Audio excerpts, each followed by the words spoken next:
cybergéomètre démasqué. Je suis votre animateur Dominique Tremblay et aujourd'hui nous allons voir comment nous pouvons faire une translation dans le plan cartésien. Petite différence avec notre autre capsule qui porte sur les translations, ici nous le ferons dans le plan cartésien et nous pourrons observer l'effet sur les coordonnées de notre figure. Comme figure, j'ai choisi un triangle. Donc, j'ai déjà tracé mon triangle ABC, comme vous pouvez voir à l'écran. Et là, pour faire la translation, vous voyez que je dois sélectionner la figure. Attention, on veut s'assurer de ne pas sélectionner les axes. Donc, je vais ici cliquer sur les axes, les axes et les points superflus. On vient ensuite sur Transformation, Translation. On choisit évidemment la translation rectangulaire pour mieux suivre les attentes du curriculum. Et ici, on va choisir la translation à l'horizontale. Disons une translation de 5 à l'horizontale et de -2 à la verticale. Ça nous donne donc 5 vers la droite et 3 vers le bas. On y va avec la translation. Maintenant, on a notre nouvelle figure A', B', C'. On va sélectionner les points et faire apparaître les coordonnées.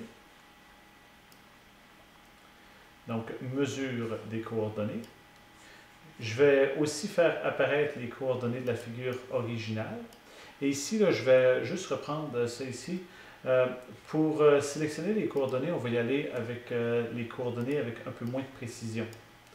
Parce qu'avec les coordonnées avec cette précision-là, on a des nombres à virgule et pour les élèves de ce niveau, c'est préférable d'avoir les nombres entiers. Donc, je viens ici dans mon menu de préférence précision. Je vais choisir la précision à l'unité. Et puis là, on va faire de nouveau les coordonnées. On va faire les coordonnées de la figure originale. Coordonnées. Et les coordonnées de l'image suite à la translation. Donc, A', B', C'.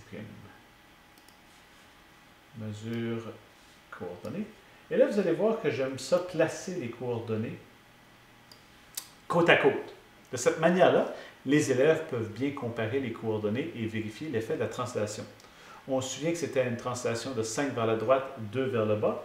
Les élèves peuvent maintenant voir l'effet sur les points. On est parti de -2 et on s'est rendu à 3 pour la coordonnée en X. Donc, on a un +5 ici. Et notre coordonnée en Y, l'ordonnée, on est passé de 3 à 1. Donc, ici, on a baissé de 2, ce qui démontre bien à l'élève qu'on a une translation de 2 vers le bas.